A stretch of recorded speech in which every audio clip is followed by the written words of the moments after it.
Our first panel discussion topic is Java Spring Boot microservices deployment to Kubernetes from architecture to deployment. This session will be conducted by the panel chair, Mr. Ashiq-Uzzaman, Senior Engineering Manager, Marqeta Incorporated, USA.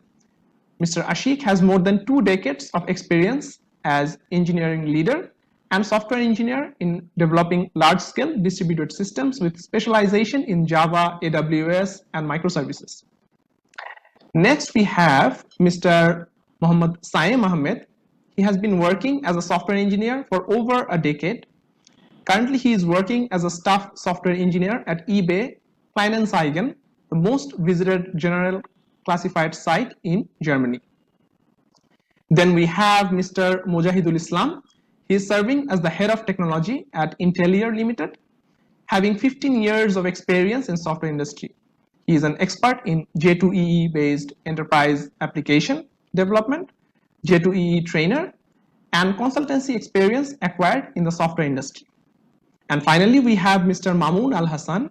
He has been contributing to the software industry with over 20 years of experience in software architecture, design, and implementation of microservices architectures, service-oriented architectures, distributed systems, and monolithic architecture as well. So now I am handing over to Mr. Ashiq-Uzzaman for starting the discussion. Mr. Ashiq, over to you. Yeah. Thank you, Mr. Muntasir, and thank you, eGeneration, for hosting this Java conference, and I welcome our distinguished speakers in this session. So our first session today is Java Spring Boot microservices deployment to Kubernetes from architecture to deployment. So before I ask some questions to our panel speakers, I'd like to give an overview of why this is the topic. So definitely this is a Java conference, and we are talking about one of the most used library or framework, open source framework in Java, which is a Spring framework. A particular way of deploying applications in Spring is a Spring Boot. And then we have been hearing a lot about microservices in the recent time, particularly in distributed systems architecture. So microservices are actually an architectural style. It's a particular variant of SOA, service-oriented architectural style, where it allows arranging applications as a collection of loosely coupled services. In a microservice architecture, services are fine-grained and the protocols are very lightweight. It's very popular recently. And then the last one is the Kubernetes. The Kubernetes is an open source container orchestration system for automating computer applications deployment, scaling, and management. And you will see lot of container as a service talks are going around. Lot of distributed systems started using Kubernetes as their preferred choice of managing containers. So we'll discuss these topics with our panelists today. So we can now go to our second panel speaker, Mr. Mojahidul Islam. Mr. Mujahid, my question to you is that is Kubernetes more appropriate for microservices architecture compared to other architectures? And not only that, do you think Kubernetes-based deployment is particularly good for multi-tenancy versus single tenancy? Or how about scaling, like horizontal scaling versus vertical scaling, and so on? If you could touch base a little bit around why Kubernetes is a better fit for this kind of situations, that would be good. Okay, thanks, Ashiq bhai. I would like to thank also the organizer and the dear audience. Okay, so to give the answer, first of all, I would like to mention a little about the background of microservice architecture. Actually, in today's world, the agile development is very important because we can see the requirements is changing very fast. So that's why we have to shift from monolithic to microservice architecture. So in microservice architecture, we have to divide the whole system into several domain-specific service. Actually, the microservice architecture is originated from the service-oriented architecture. So where the monolithic application is a single code base, in microservice-based architecture, there are huge services, huge standalone application. So in one perspective, these advantages are huge. We can easily manage the application. We can, our development becomes very faster. Our release cycles become very faster. So the initially there are some challenges in microservice-based development, but Spring Boot and Spring Cloud has facilitated a lot. So nowadays, the microservice-based development is very easy. So the main challenge is define the bounded context, and after defining the bounded context, we can easily start the microservice-based development. The next challenge is to manage the after development. Our challenge is to managing the deployment.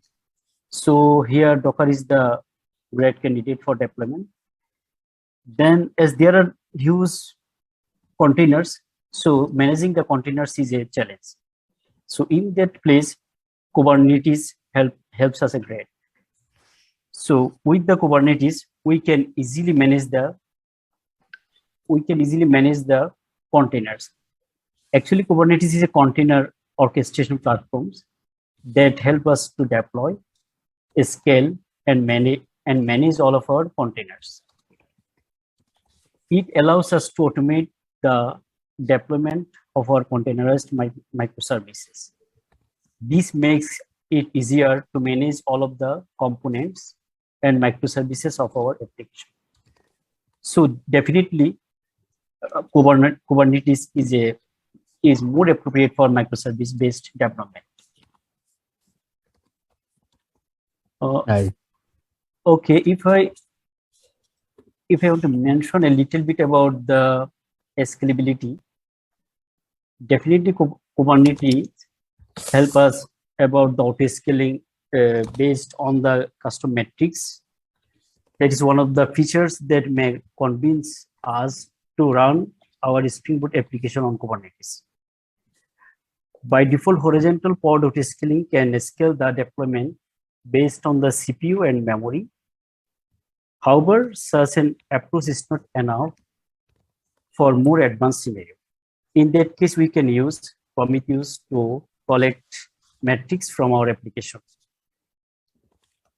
So I think in that case, Kubernetes also help us easily to scale our application on demand.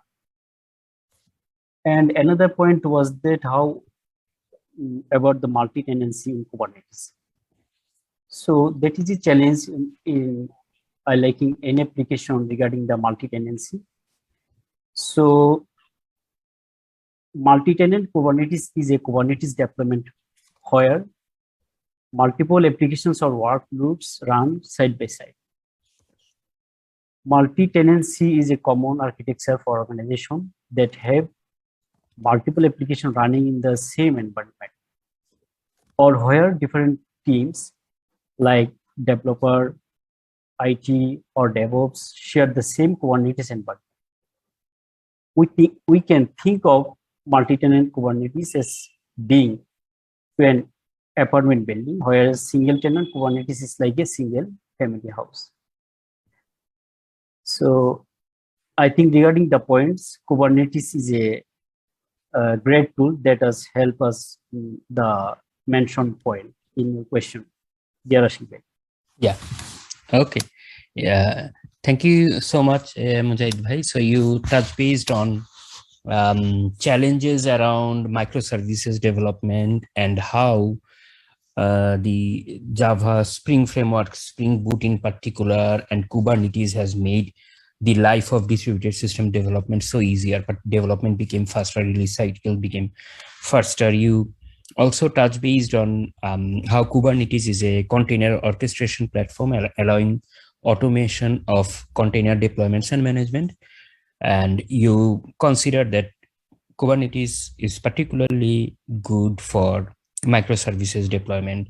You gave as an example the scalability, why the Kubernetes' auto scaling part with custom metrics, how it helps determine what should be the right scaling configuration based on CPU, based on memory. One example you gave is that through using Prometheus, we can collect metrics for the right scaling configuration for our application. So Kubernetes by built-in supports us that auto scaling.